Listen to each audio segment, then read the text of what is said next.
नमस्कार मित्रों, जैसा कि ऑनलाइन जो कक्षाएं हैं उनमें आज मैं जो वीडियो बनाने जा रहा हूं वो वर्ण व्यवस्था के ऊपर है। प्रयास मैं करूंगा कि अधिकतम 3 वीडियो के अंदर अंदर वर्ण व्यवस्था को समेटने का प्रयास करूंगा, जिसका ये पहला भाग है। जैसा कि अपन जानते हैं कि तत्कालीन समय के अनुसार जो वर्ण व्यवस्था थी वो समय की मांग थी, परंतु वर्तमान समय के अंदर यदि हम उसी व्यवस्था को अपना करके यदि अपना विकास यदि करना चाहें तो यह संभव नहीं है। इसी प्रसंग को लेकर के मैं सबसे पहले जो वर्ण है उस वर्ण के विषय में उसकी कुछ परिचय मैं उसका देना चाहूंगा।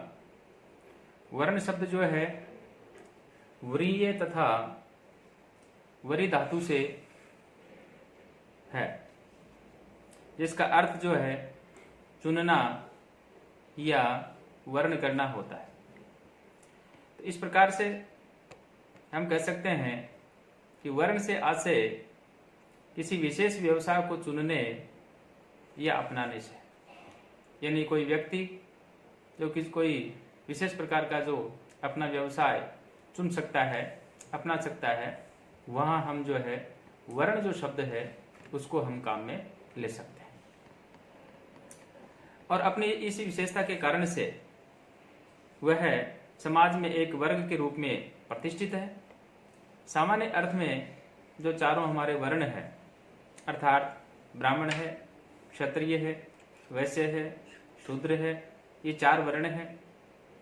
ये कर्म तथा अवस्था के कारण अलग अलग जो वर्ग हैं उन अलग अलग वर्गों का प्रतिनिधित्व करते हुए से जो है प्रतीत होते थे।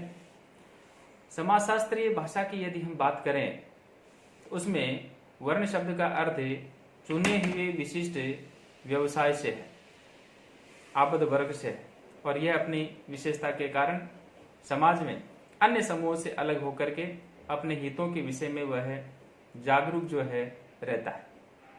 रंग अथवा आलोक के अर्थ में भी वर्ण शब्द का सर्व प्राचीन प्रयोग जो है वह जो सर्व प्राचीन जो ग्रंथ है अर्थात जो ऋग्वेद है उसके अंदर उपलब्ध होता है।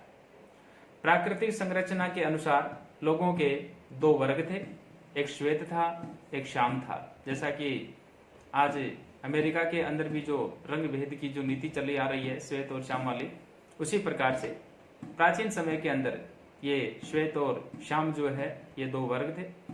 वैदिक समाज में भी यही स्थिति थी, जिन्हें क्रमशः आर्य और अनार्य या दस्यु तथा दास जो है वह कहा जाता था। इन वर्गों में जन्मजात, रक्तगत, शरीरगत, संस्कारगत, प्रजातीय भेद था। इन्हीं 2 वर्गों से कालांतर में वर्ण व्यवस्था जो है यह विस्तृत रूप में जो है आगे विकसित हुई। वर्ण व्यवस्था के मूल के अंदर जो उसके सिद्धांत जो है उनकी मैं चर्चा करना चाहूंगा। उनमें पहला जो सिद्धांत है वह है दैवी सिद्धांत, यानी वर्ण व्यवस्था की उत्पत्ति जो है वो कैसे हुई। प्राचीन धर्म ग्रंथों के अंदर वर्णों की जो उत्पत्ति है वह देवी से मानी गई है और इनके विभाजन को आदर पूर्वक पवित्र भी माना गया है। इस प्रकार से ये जो परंपरागत जो सिद्धांत है, इस परंपरागत सिद्धांत के अनुसार वर्णों की जो उत्पत्ति है वह ईश्वरकृत मानी गई है।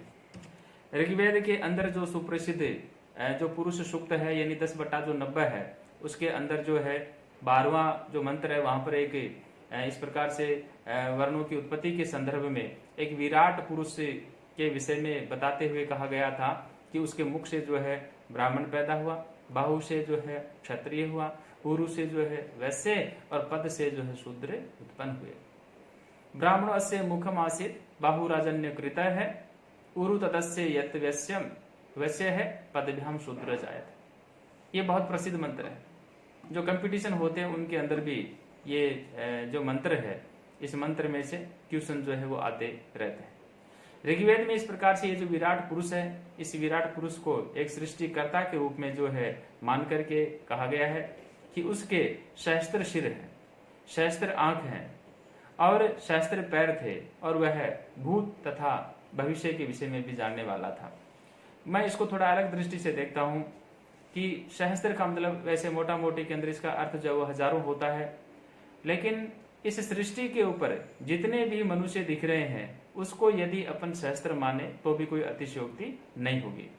इस प्रकार से वहां एक विराट पुरुष की कल्पना की गई है, और उस विराट पुरुष से जो है हमारे जो चारों वर्ण हैं उन चारों वर्णों की उत्पत्ति के संदर्भ के अंदर कहा गया है। गीता में भी कहा गया, चौथे अध्याय के अंदर तीसरा जो पद्य वहां आता है, और वहां पर भगवान श्री कृष्ण जी स्वयं कहते हैं कि ये चारों वर्ण जो है ये सृष्टि के गुण और कर्म के आधार पे जो है मेरे ही द्वारा इनकी जो है उत्पत्ति की गई है, और कहा चातुर्वर्ण्यम मया श्रेष्ठम गुण कर्म विभागशय है तस्य कर्तारम अपि माम विदधे कर्तारम अव्यम। यानी उसे इनके जो उत्पत्ति करता है वो आप मेरे को ही स्वीकार करें।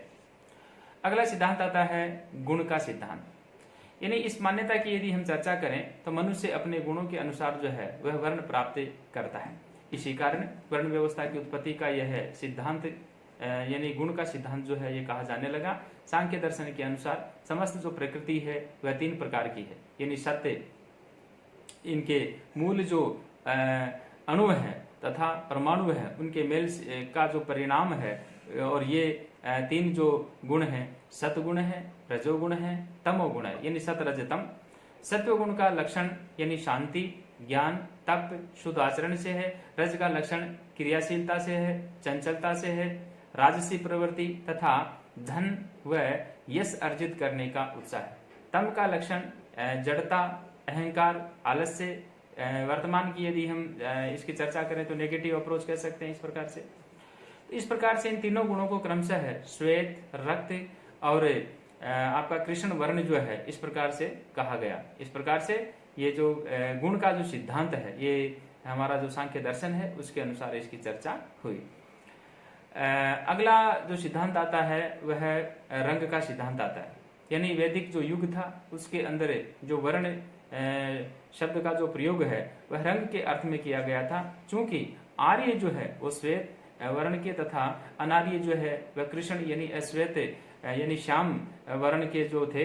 इस प्रकार से इन दोनों में जो भिन्नता है उनको दर्शाने के लिए ही वर्ण शब्द जो है उसका जो है उपयोग किया गया है।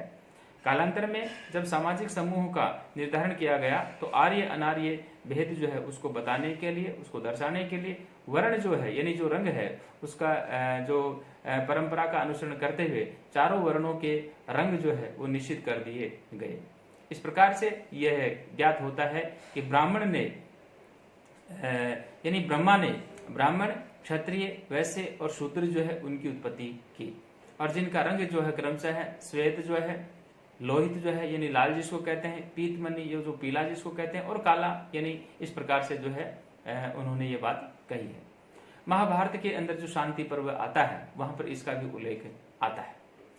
अगला जो सिद्धांत आता है वो आता है कर्म का सिद्धांत। यानी वर्ण करने या चुनने के अर्थ में वर्ण व्यवस्था जो है उस वर्ण व्यवस्था की उत्पत्ति को स्वीकार करते हुए जिस सिद्धांत का प्रतिपादन किया गया वह कर्म या कार्य से संबंधित था। भारतीय सामाजिक व्यवस्था में परंपरा से वर्ण का यही अर्थ प्रचलित है। इसके अनुसार वर्ण व्यवस्था में प्रत्येक सदस्य की सामाजिक स्थिति का चयन जो है उसके कर्म के आधार पर जो है किया गया। इस सिद्धांत पर गठित वर्ण व्यवस्था में प्रत्येक वर्ण का कार्य सामाजिक जीवन के लिए उतना ही महत्वपूर्ण था जितना कि एक व्यक्ति जो होता उसके जीवन के लिए जो है प्रत्येक अंग का कार्य जो है वह होता है। जैसा कि पहले भी चर्चा कर चुके हैं कि ऋग्वेद के अंदर जो पुरुष सूक्त है उस पुरुष सूक्त में प्राप्त होने वाला जो विवरण है वह इसी बात का समर्थक है, परिणाम। अगला सिद्धांत आता है जन्म का सिद्धांत। यानी वर्णों की जो उत्पत्ति है वो जन्म से मानी गई है, और जन्म से ही व्यक्ति स्वाभाविक रूप से जो है जन्मजात प्रवृत्तियों से युक्त होता है। मनुस्मृति में तो कहा है कि जन्म ना जाए तो शूद्र, यानी व्यक्ति जन्म से शूद्र होता है।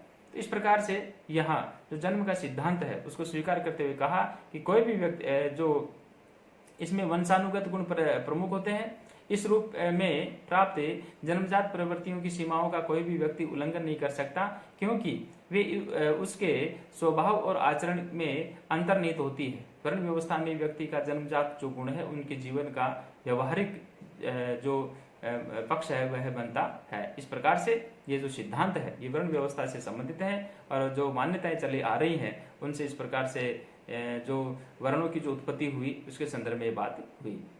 वास्तविक रूप में या वास्तविकता से संबंध के अर्थ में भी जब कोई शंका बनी रहती है तो इस संबंध में एक मत और भी है, जिस प्रकार से शासन, धर्म, अर्थ व सेवक ये राष्ट्र के 4 प्रमुख अंग जो है वो होते हैं। इस प्रकार से जो वर्ण व्यवस्था है उसके मानते हुए उसी प्रकार से समाज के विचार अंगों का होना अपरिहार्य है। फलस्वरूप राज्य एवं समाज के रूप में समन्वय लाने के लिए कार्यगत प्रवीणता व कुशलता हेतु वर्ण व्यवस्था का जन्म हुआ।